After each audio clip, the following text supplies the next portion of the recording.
Oh,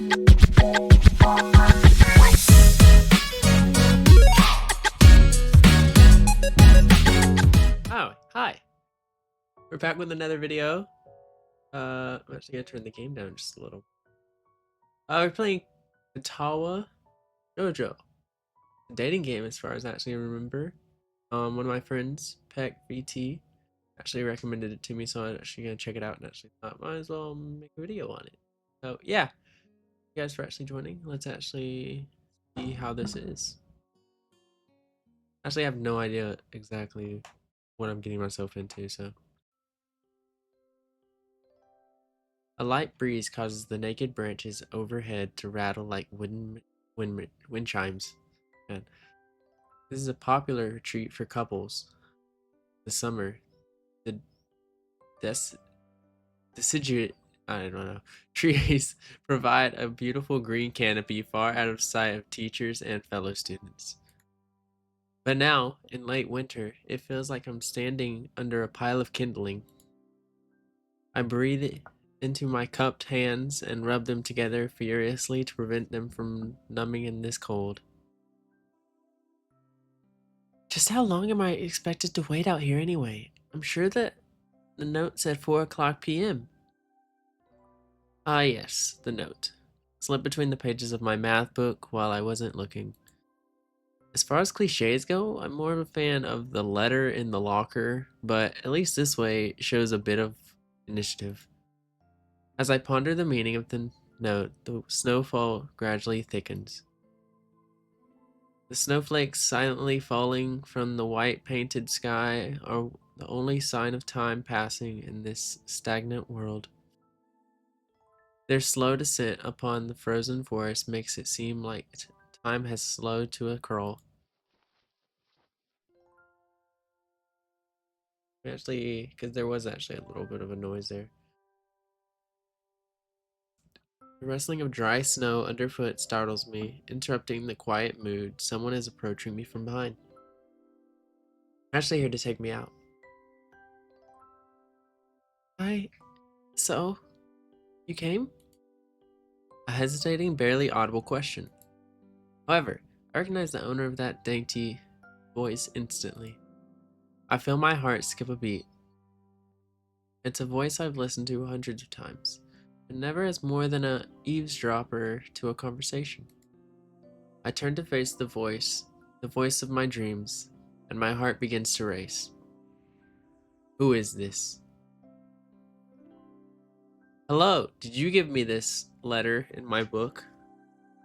Yuanako? I got a note telling me to wait here. It was yours? Dang it. I spent all afternoon trying to come up with a good line, and that was the result? Pathetic. Um, yes. I asked a friend to give you that note. I'm so glad you got it. A shy, joyous smile that makes me so tense I couldn't move a single muscle even if I tried.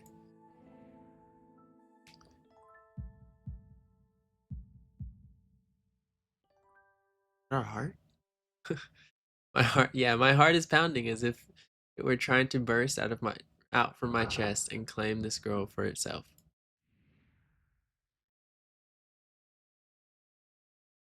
So, here we are, out in the cold. Once again, the wind stirs up the branches. The cacophonous noise is music to my ears. Yonako flinches over ever so softly against the gust of wind. As it passes, she rights herself, as if supported by some new confidence. Her eyes lock with mine, and she lazily twirls her long, dark hair under her fingers. All the while, the anxious beating of my heart grows louder. My throat is tight. I doubt I could even force a word out of it if I tried. You see, I wanted to know if you'd go out with me. I stand there motionless, save for my pounding heart. I want to say something in reply, but my vocal cords feel like they've been stretched beyond the breaking point. I have successfully picked up someone, and I haven't even done anything. I am the Rizzler. So, I reach up to try to massage my throat, but this only sends spikes of blinding pain along my arms. So, my whole body freezes, save for my eyes, which shoot open in terror. Did we die? Hiso!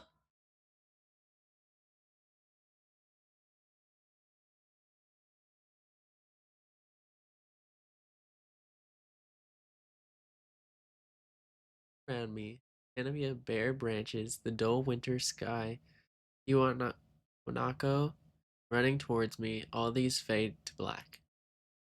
The last thing I remember before slipping away are the sounds of Iwanako screaming for help and the incessant clatter of the branches above. Did a tree branch fall on my head? What just happened?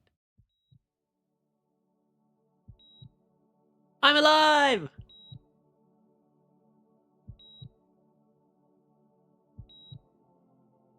Katawa Shoujo. My heartbeat.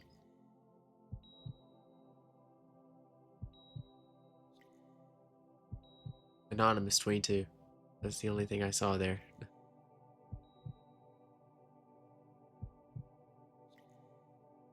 Blue. 123.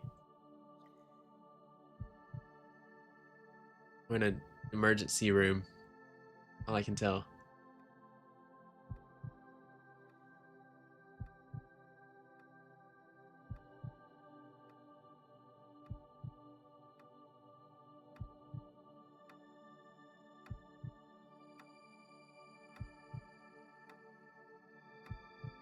Engineering, Delta. The plane company?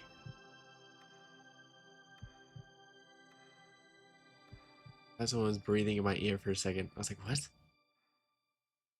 Just. It's been 4 months since my heart attack. I've been. Wait, I'm still alive.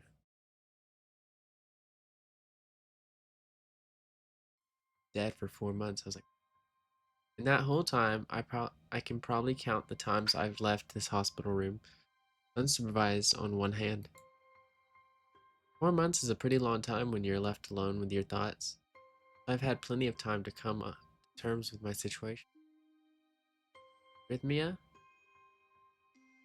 Strange word, a foreign, alien one that you don't want to be in the same room with. Isn't that like a.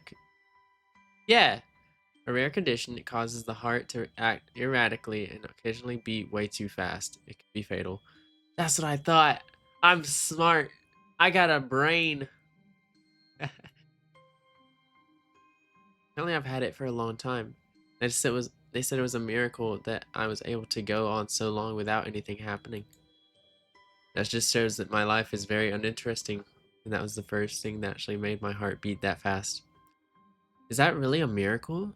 I guess it was supposed to make me feel better, more appreciative of my life.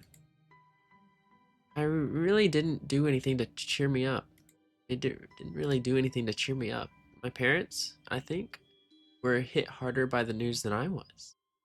They practically had two hemorrhages apiece. I had already had a full day by then to digest everything. To them, it was all fresh. They were even willing to sell our house in order to pay for a cure. Of course, there isn't a cure. Because of the late discovery of this condition, I've had to stay at the hospital to recuperate from the treatments. When I was first admitted, it felt as if I was missed. For about a week, my room in the ward was full of flowers, balloons, and cards. But the visitors soon dwindled, and all the get well gifts began trickling down to nothing shortly after. I realized that the only reason I had gotten so many cards and flowers was because sending me their sympathy had been turned into a class project. Maybe some people were genuinely concerned, but I doubt it. Even in the beginning, I barely had visitors. By the end of the first month, only my parents came by on a regular basis. Yuanako was the last to stop visiting. After 6 weeks, I never saw her again. We never had that much to talk about when she visited anyway. Didn't touch the subject that was between us on the snowy day ever again. The hospital? It's not really a place I'd like to live in. Doctors and nurses feel so impersonal and faceless. I guess it's because are in a hurry and they have a million other patients waiting for them, but it makes me feel uncomfortable. For the first month or so, I asked the head cardiologist every time I saw him for a rough estimate of when I'd be able to leave.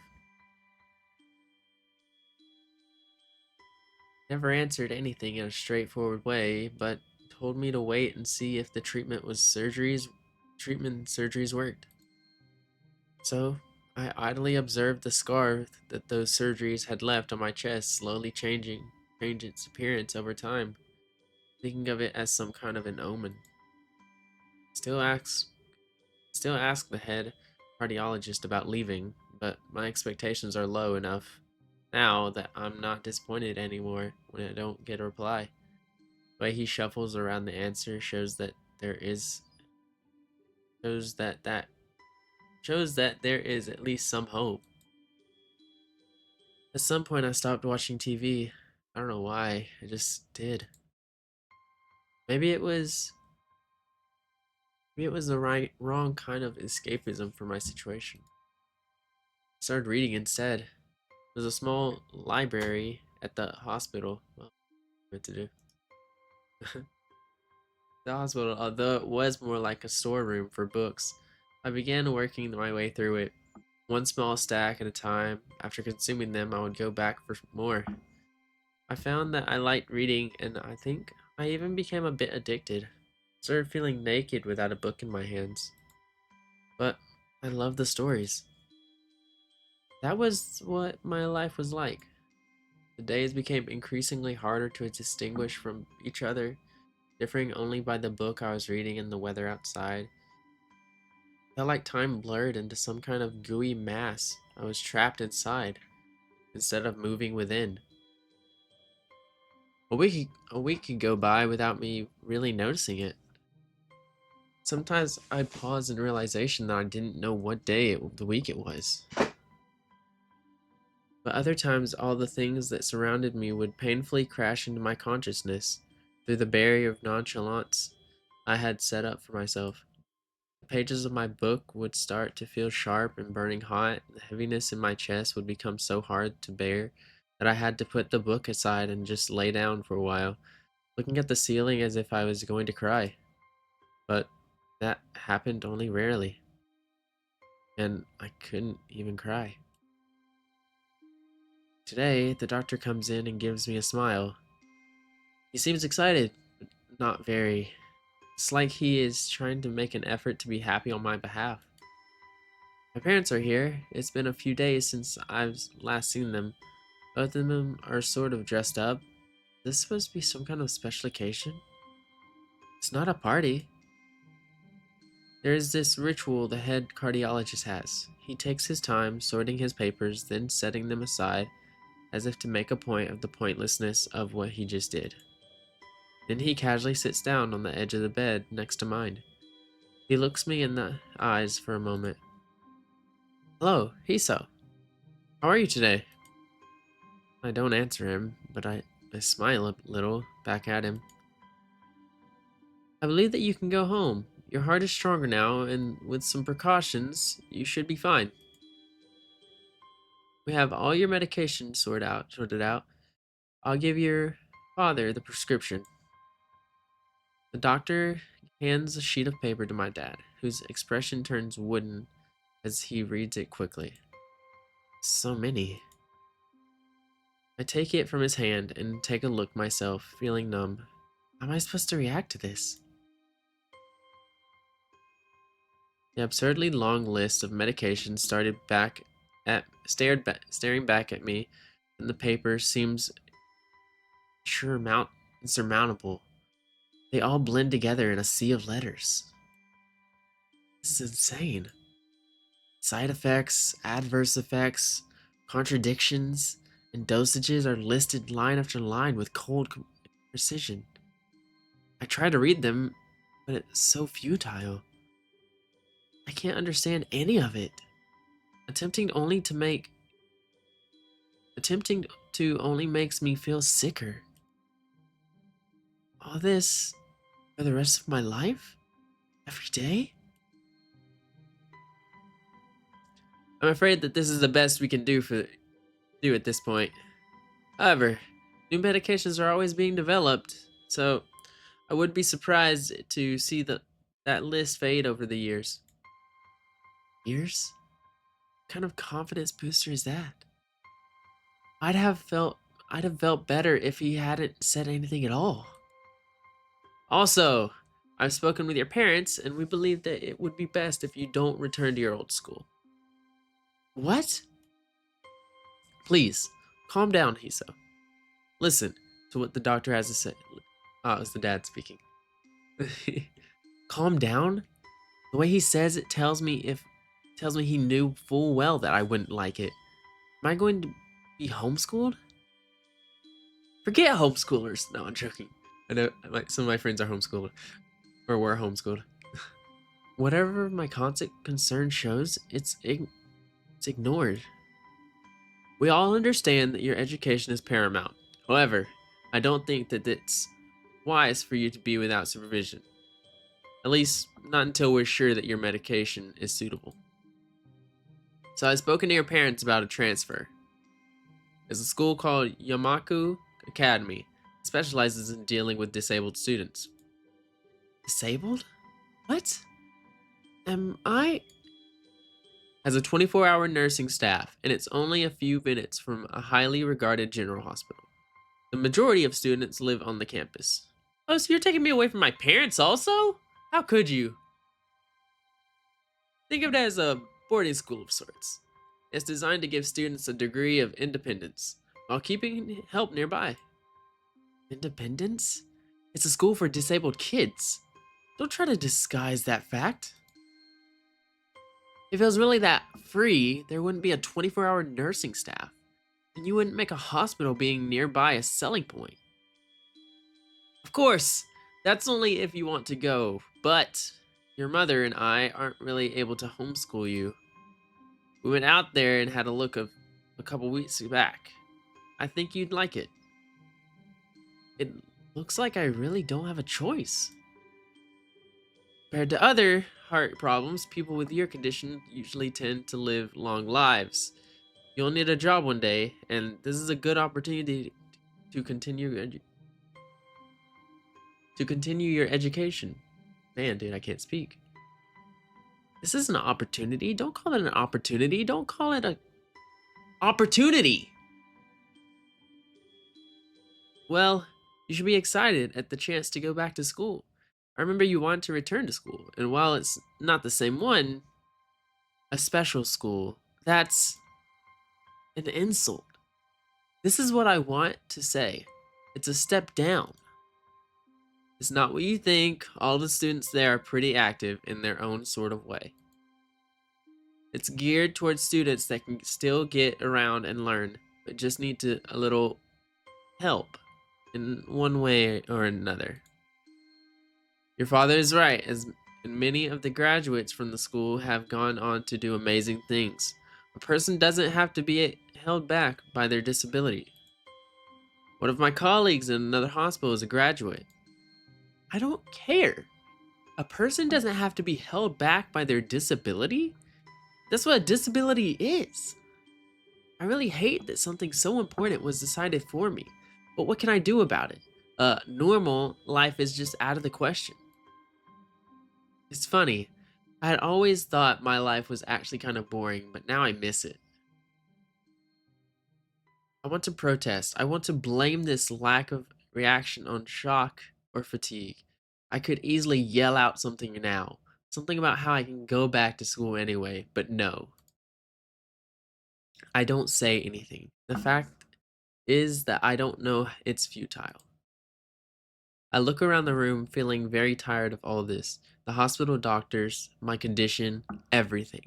I don't see anything that would make me feel any different. There really isn't a choice. I know this. But the thought of going to a disabled school, what are those even like? As much as I try to put a positive spin on this, it's very difficult. But let me try. Clean slate isn't a bad thing. We just flipped 180. Man, that's all I can think of to get me through this. At least I still have something, even if it's a special school, it's something. It's a fresh start, and my life isn't over yet. It would be a mistake to just resign myself to thinking that. At the very least, I'll try to see what my new life will look like. Let's go! Off we go!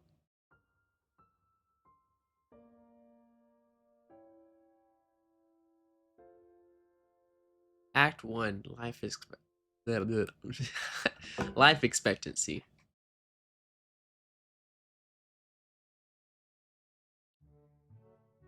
The gate looked far too pompous for what it was. In fact, gates in general seem to do that, but this one especially so. Red bricks, black wrought iron, and gray plaster assembled into a whole that didn't feel welcoming at all. I wondered if it looked like what a gate for a school should look like, but couldn't really decide.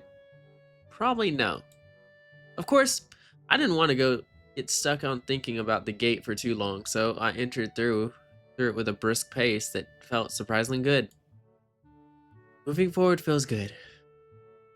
So, I walked towards the main building of Yamaku Academy with this brisk pace. I'm alone, as my parents are taking my stuff to the dorms, and there's supposed to be someone waiting for me. The grounds are incredibly lush, filled with green.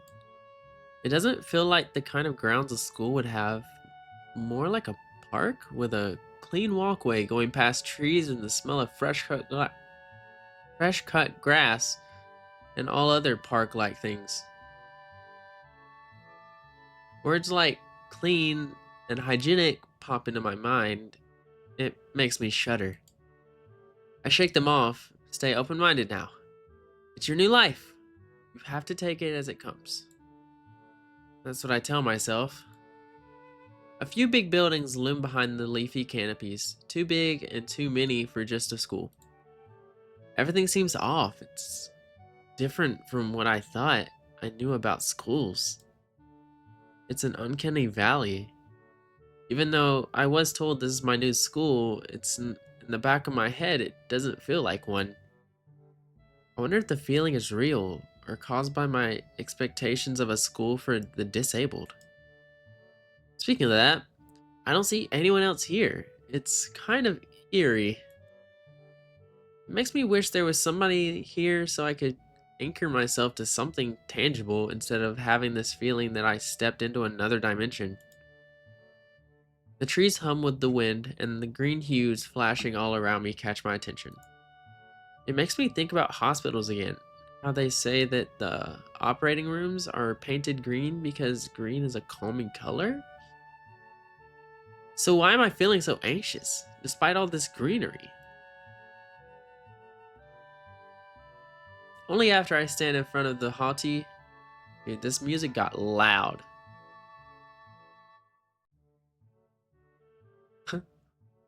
I surprised myself by realizing why the gate bothered me. It was the last chance I had to turn back, even if I had no life I could return to. But still, after entering, there was absolutely no way I could go back anymore. Feeling nervous, and with this realization set in my head, I opened the front door. A tall man with bad posture notices me as I enter. We're the only people in the lobby, so it's only logical. You must be Nikki?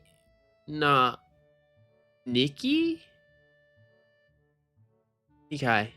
Naki. Naki? Naki. You think I know how to say my own name.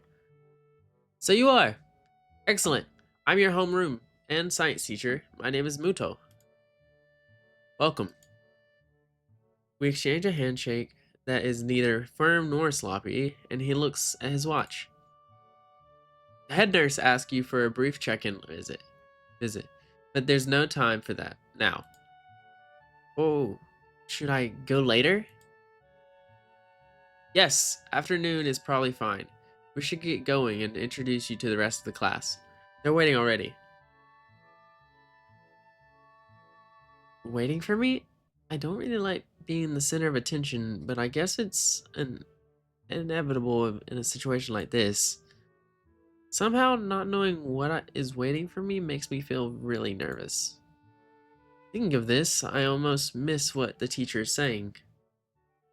You want to introduce yourself to the class?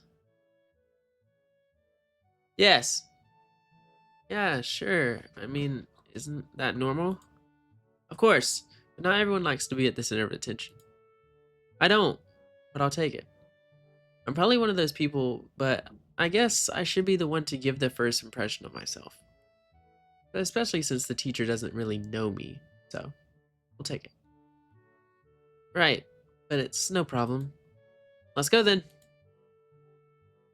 My heart is pounding in my chest, and it keeps making me thinking about my condition as I follow the teacher up the stairs. The third door down the third floor corridor is marked as the classroom for class 3-3. Muto opens the door and enters. Good morning, everyone. Sorry I'm late again. Wait, you have a track record of being late, sir? That's not very good. I hesitate for a split second at the door, freezing it on the spot. Get a grip. This is a big step. I know that, but there isn't any point to worrying so much about it. At least, not this soon. I follow the teacher into the classroom and look around, partially so I won't have a partially so I won't have to meet the curious gazes of my new classmates. It's pretty spacious. The ceiling isn't unusually high, and there's also a lot of space left over around in between the desks. An entire wall taken up by the blackboards and the high, old-fashioned window only make it seem larger. The students' desks are just standard wooden desks with a shelf underneath for books and wooden chairs for metal frames. Simple and efficient. I stop walking in front of the classroom and face the other students. They all look normal. Like students in any other school, but then why would they be here? Why would they be here? They're probably like me and have something wrong with them, only it's just not immediately obvious. Then I notice one of the girls seems to be missing the thumb of her right hand. It's a little jarring. This one? The one in the middle? The black haired one? Despite the natural tendency to listen when someone's talking about you, I tune out the teacher's speech halfway through while he introduces me to the class. Ah, she's missing her arm, it seems. Oh, and her legs. Oh, she has a leg injury. Oh, I notice a flash of dark hair and see that someone is looking at me, a girl with really long, straight hair that is pretty eye-catching. As she sees me looking back at her, she covers her face with her hand as if it will make her invisible. There's one boy with a cane leaning against the lockers at the rear of the class. It's weird seeing someone as young with a cane. Another girl seems to be making some weird hand motions. Sign language? She peers at me over the rims of her glasses, then goes back to whatever she was doing. She's kind of cute. So is the cherry-looking girl with pink hair sitting next to her. She's really hard to miss. I don't know how I didn't notice her the moment I walked in. Please welcome our newest classmate. He claps his hand, so does everyone else, except one girl in the first row who has only one hand. I cringe a little, but hide it by bowing in thanks for the applause I did not deserve. Why you cringe? A collective silence tells me that I should open my mouth now. So, I'm Hiso Naki, and after that, my hobbies are reading and soccer. I hope to get along well with everyone, even though I'm a new student. And after that, being so boring. This is exactly like every introduction ever. I should say something more exciting. I end up saying nothing, and the teacher picks up from there. Everyone seems to be satisfied, even with what little I said, though. A few girls are whispering to each other, throwing glances at me. It could have gone worse. I listen to the teacher as he drones about getting along while letting my gaze sweep across the classroom. Everyone seems to be listening to him intently, and when he's done, they clap their hands again, which feels like a weird thing to do. The first row girls clap on this round with her The first row girl claps on this round with her one hand against her other wrist that ends in a bandaged stump. It makes me feel a little bad. We're going to be doing some group work today, so that'll give you a chance to talk with everyone. Is that okay with you? Yeah, it's fine with me. That's good. You can work with Hakamichi. She is the class representative. She can explain anything you might want to know. And who else would be able to do that better, right? No, very true. Very true. Respect. Respect. How could I know? The teacher passes out the day's assignment and announces that we will be working in groups of 3. So who's our extra person? It hits me that I don't know who Hakamichi is. Slow, the teacher seems to catch my helpless expression. Oh, right. Hakamichi is right there. Shizun Hakamichi. Ah! Hi. As he calls out her name, the cute, bubbly-looking girl with bright pink hair and gold eyes waves her hand at me. I take a seat next to her by the window. Hey, I guess you're Hakamichi, right? It's nice to meet you. What? I'm caught off guard by her laughter. It's nice to meet you too. But it's nice to meet you. Oh, it added on. I'm not Hakamichi. I'm Misha. And this is Hakamichi, Shi-chan. Giggling, Misha points to the girl next to her, the one I saw using sign language before. It looks like she has been staring at me this whole time.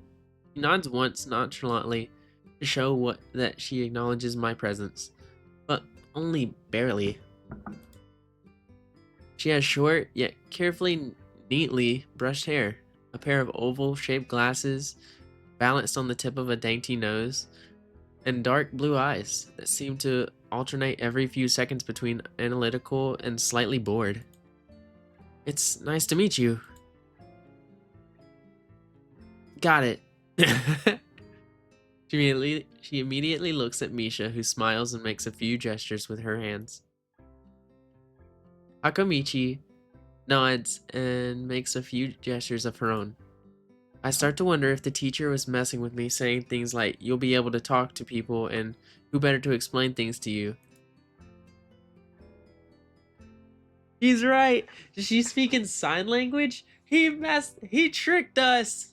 I can see you're a little confused, right? Right? But I understand why you would think I was Shi-chan. Shi-chan is deaf, so I'm the person who translates things back and forth for her.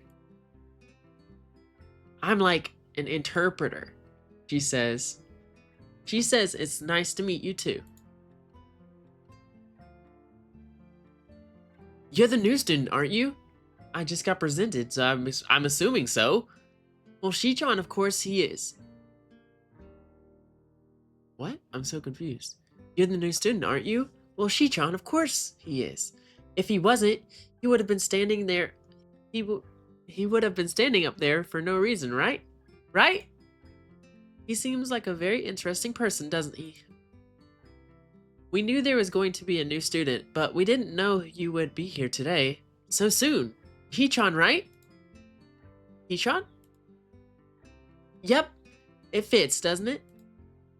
Did I say it out loud? It's just a surprise. I've never liked that nickname. I don't really see how. It fits. You just look like I imagined. Thank you? Is that a good thing? Yo, she's smiling and I'm happy to see her smiling. Yeah, you look just like a Hichan. I wonder why everyone seems to think so. Akamichi taps her fingers on the desk to get Misha's attention. They gesture back and forth to each other excitedly, their hands a blur. Misha seems a little overwhelmed. I'm imagining like the person that like translate Eminem songs with like their hands.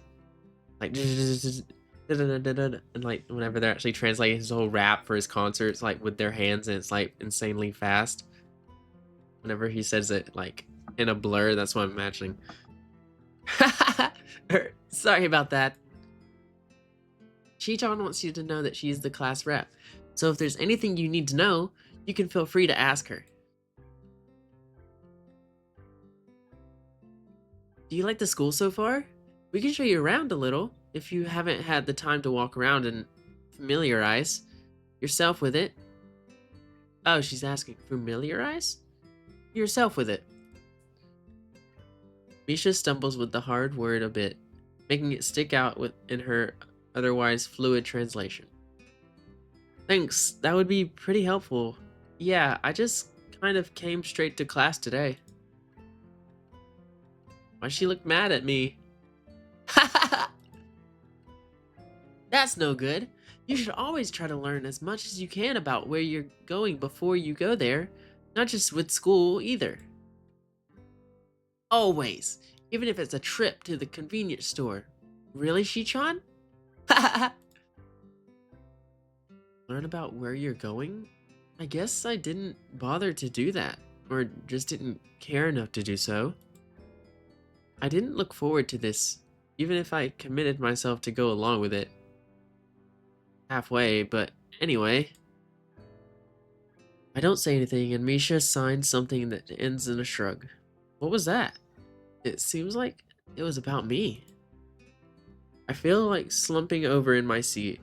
Both of them are smiling, but the shrug hit me unexpectedly deep. You look down. Are you okay? Don't take it the wrong way, please. I hate it when people are afraid to ask questions. That's how people learn things, by asking. Asking for help is perfectly normal, as much as needing help. Stop looking like you just failed a test. Wahahaha! Alright. Ah, and another thing. You don't have to call Shi-chan something so formal like Hakamichi or class rep all the time. Just call her Shi-chan. I don't know. I don't know if she liked that. She's kind of blushing. Okay, maybe that's too casual. Maybe Shizune would be more appropriate. Yep. Shizune is fine. Okay, that would be a lot easier for me. I feel a lot more at ease. Both of them seem so friendly. I feel like an idiot. Oh, I can scroll through this? I just accidentally did that. I feel like an idiot for being so apprehensive earlier, especially about Shizune, who I assumed would be all business. Well, she still seems like that, just less so, I guess.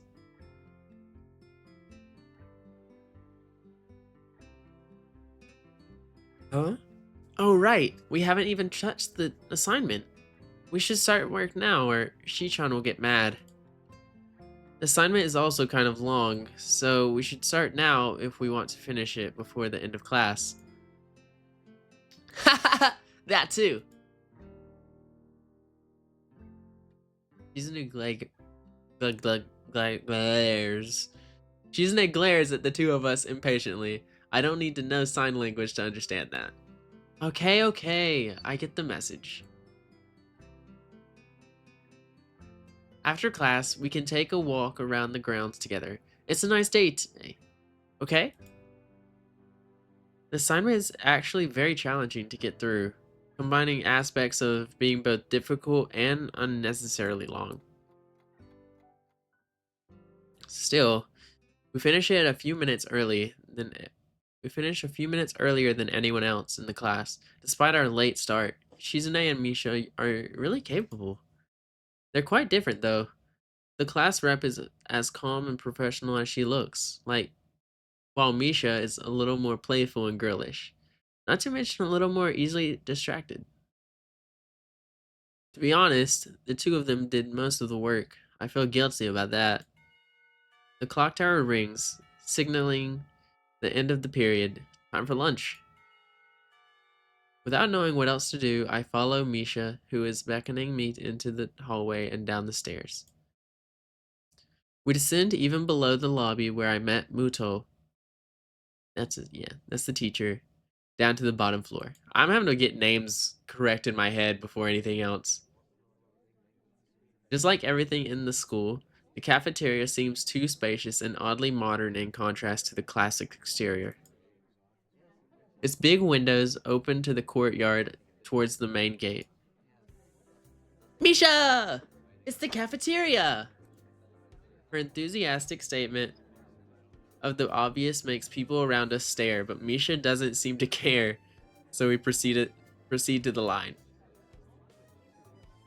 Here's a rather long list of menu options, which seems great until I realize that many of them are to accommodate students who need special diets. How nice, it almost feels like I'm back at the hospital, eating portions measured with scientific precision to meet the needs of the patients. I pick something at random and follow Shizune to a table, sitting opposite of her. As I nibble indifferently on the food I'd rather not eat, Misha pokes me in the side to get my attention and points to Shizune. I don't understand the sign, so the point escapes me. Maybe looking at a person who talks to you is proper and polite? Do you want to know something? What? About anything. We're your guides, so you should ask if there's something. I wonder. Let's go about the library. Oh yeah, is there a library in the school? Lately I've gotten into reading a lot, so I'd like to check it out. Misha gives you the kind of frown that makes it clear she doesn't consider reading a healthy hobby, but then picks up her small smile again. Okay, Misha doesn't think that reading is a good hobby, but that doesn't say Shizune doesn't like it as a hobby. There is. It's on the second floor. We can show it to you sometime. Thanks. I returned to my food while the girls talked between themselves. Misha and Suzune signed back and forth animatedly, throwing sideways glances at me, but Misha refrains from translating. Maybe they are talking about secret girl stuff or something? I quickly notice a conversation and sign is not enough to fill a silence.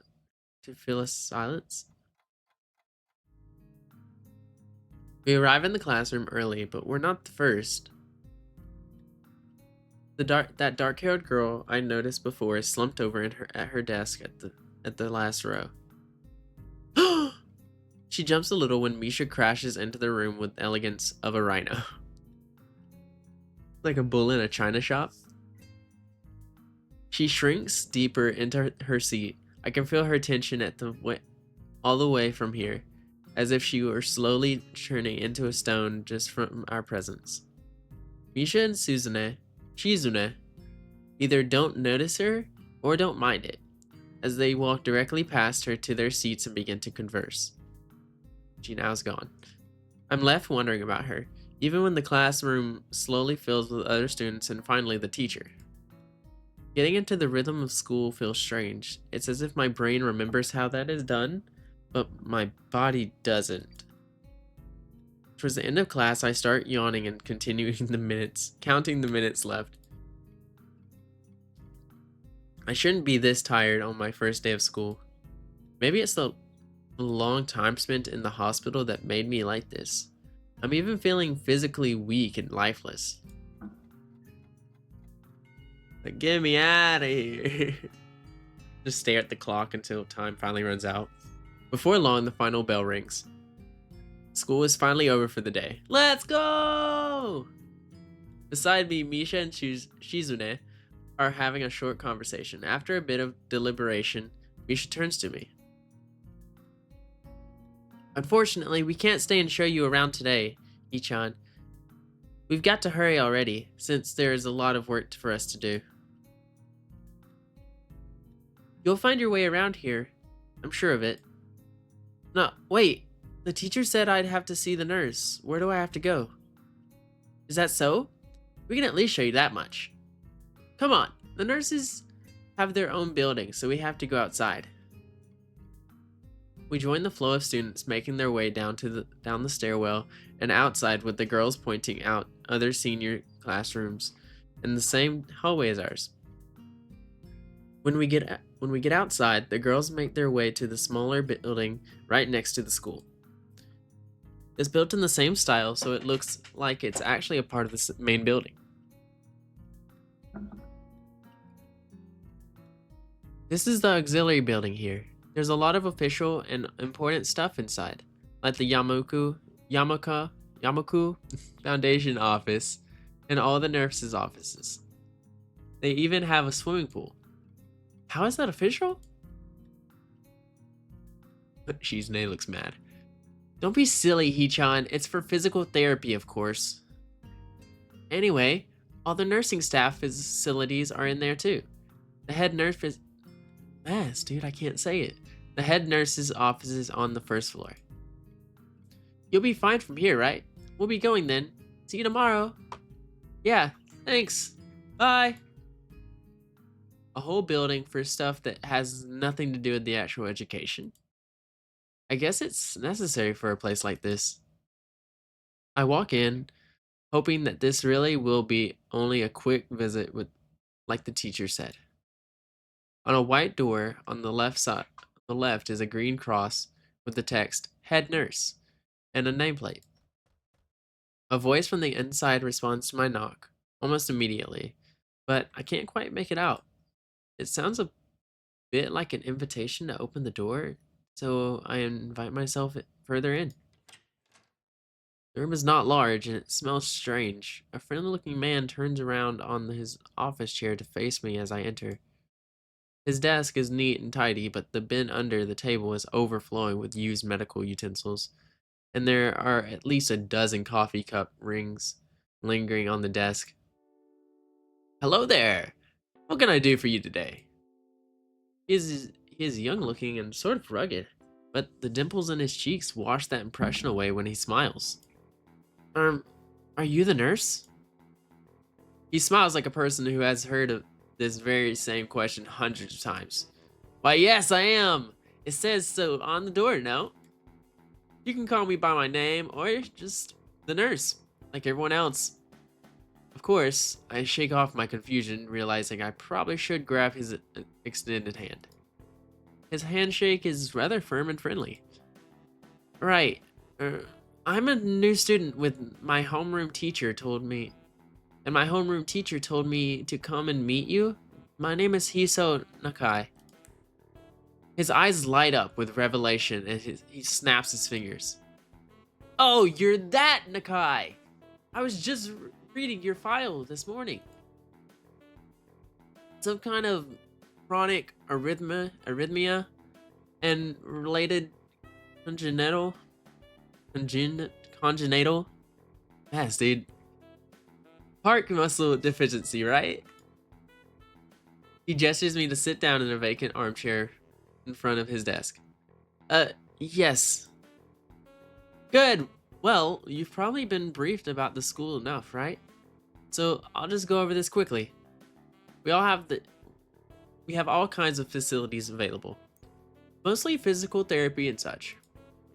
There's always someone from my staff around, even at night, so never hesitate to call us if there's a problem.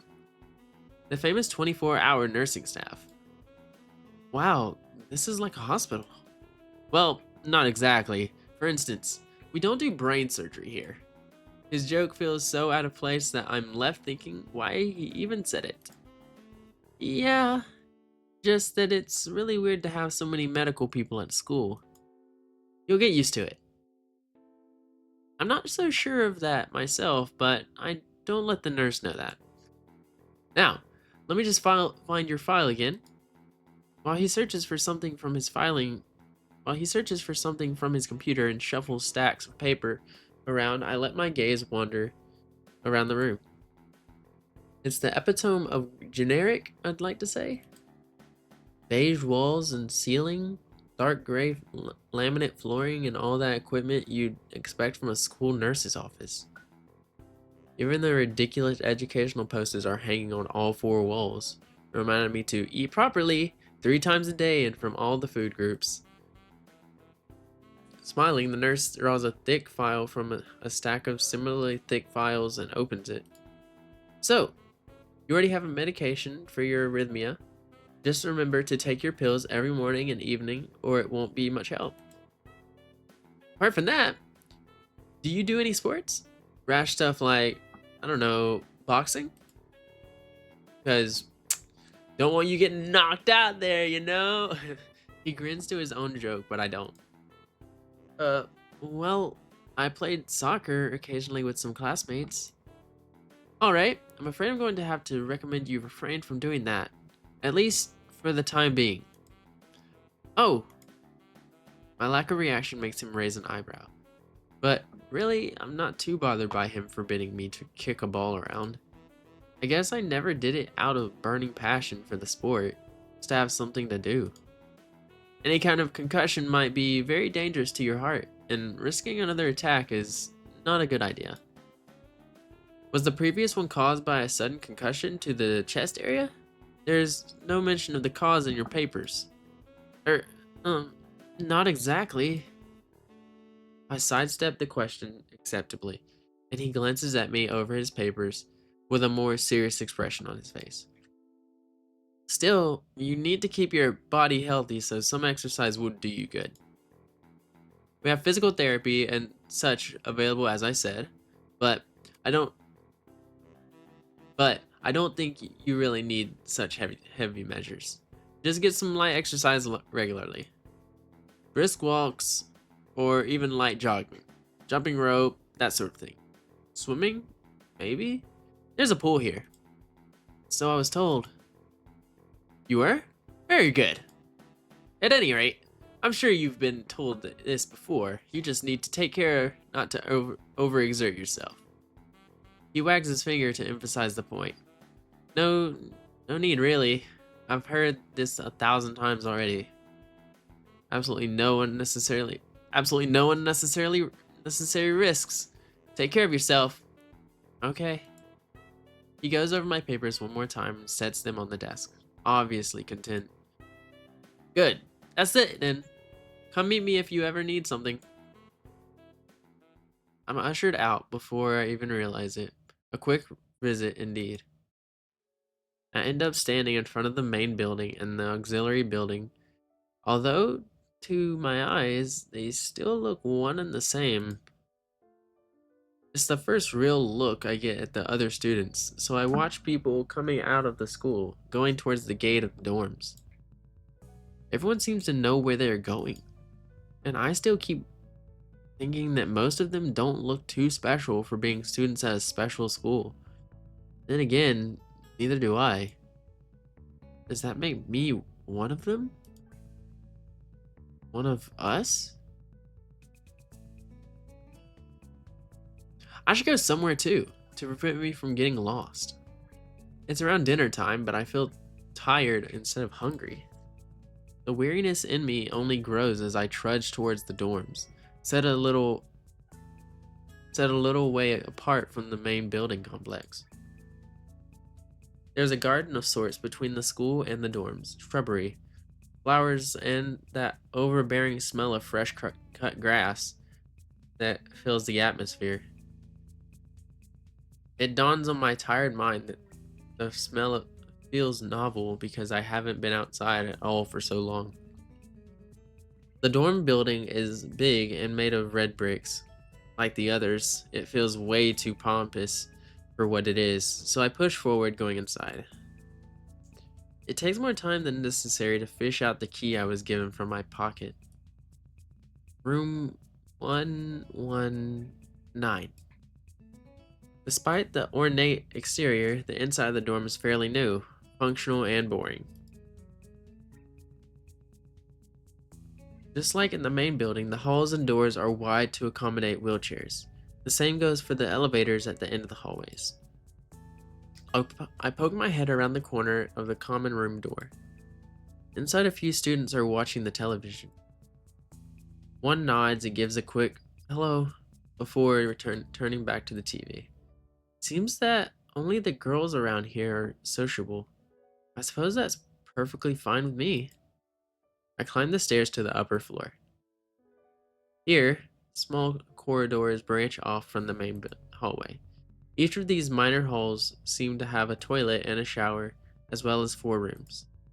About halfway down the hall, I spy room 119.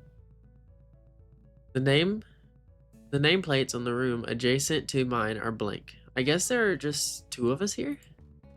Light shines from below the door of room 117, so I knock lightly.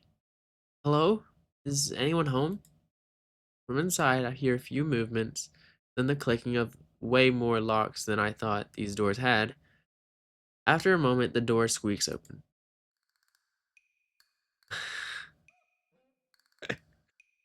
A bespectacled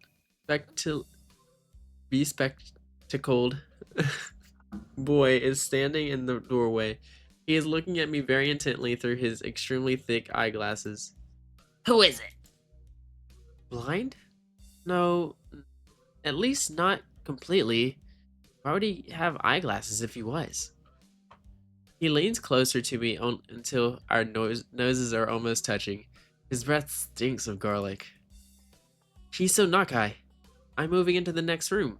I thought I should introduce my... His face suddenly brightens in realization, and he stands up, back upright, thrusting his hand out in a smiling greeting almost straight to my diaphragm. Oh, sup, dude? My name's Kenji. Hi. I take Kenji's sweaty hand and shake it. Still a little rattled by the sudden change of attitude and vehement welcome. There were some suspicious looking people going in and out of your room earlier. It was probably my parents. Your parents? You sure? Because they could have been some other people too. Can't judge a book by its cover.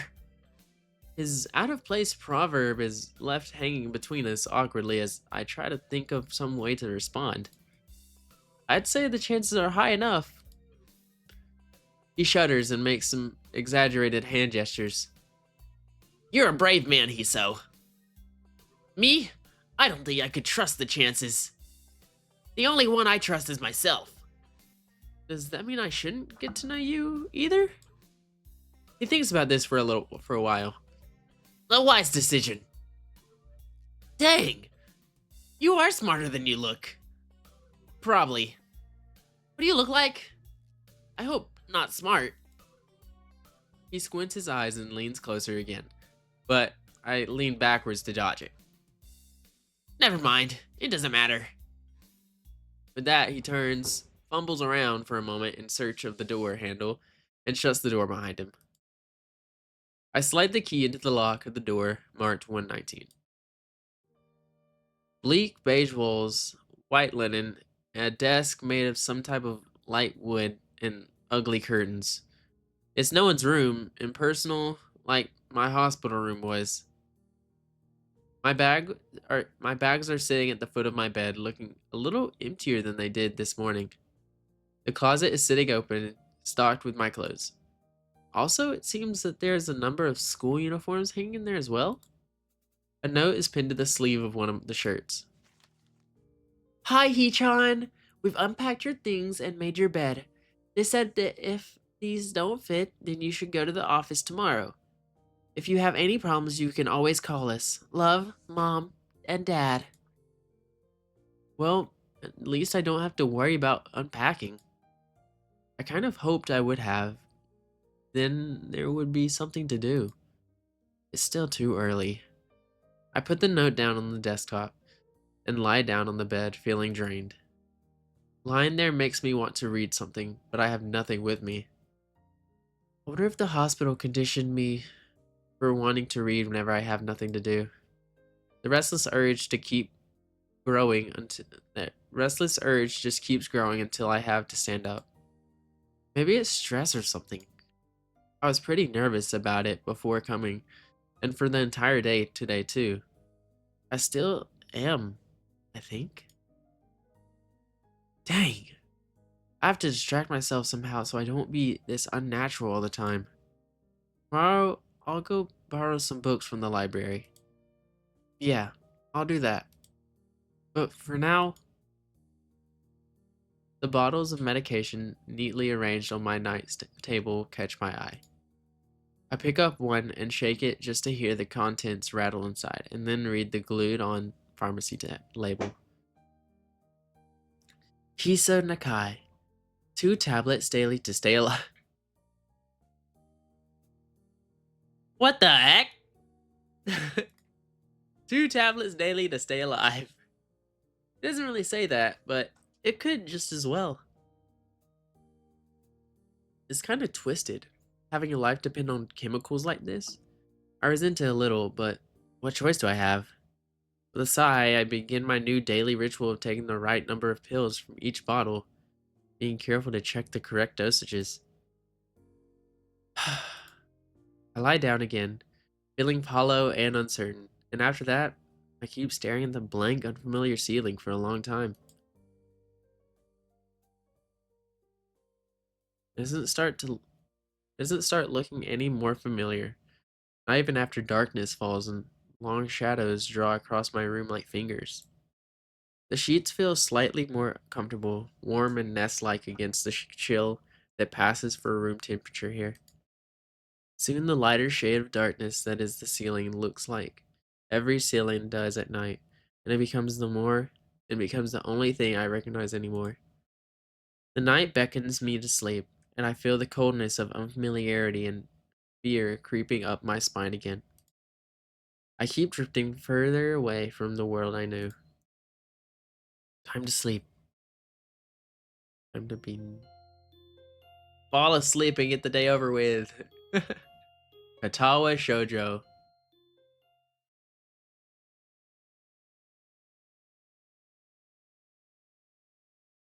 Wake up in a strange room. Actually, you know what? I think that's where I'm actually going to stop for now. Thank you guys for actually watching, if you made it to here. And again, I will hopefully be posting every 2 weeks videos like this that are straight up only for YouTube and not VODs from Twitch. If you want to check out Twitch, normally I stream Thursday through Saturday or Monday. Thursday, Friday, Saturday, Sunday, and Mondays normally. So check me out there, and I shall see you guys next time. Bye, guys!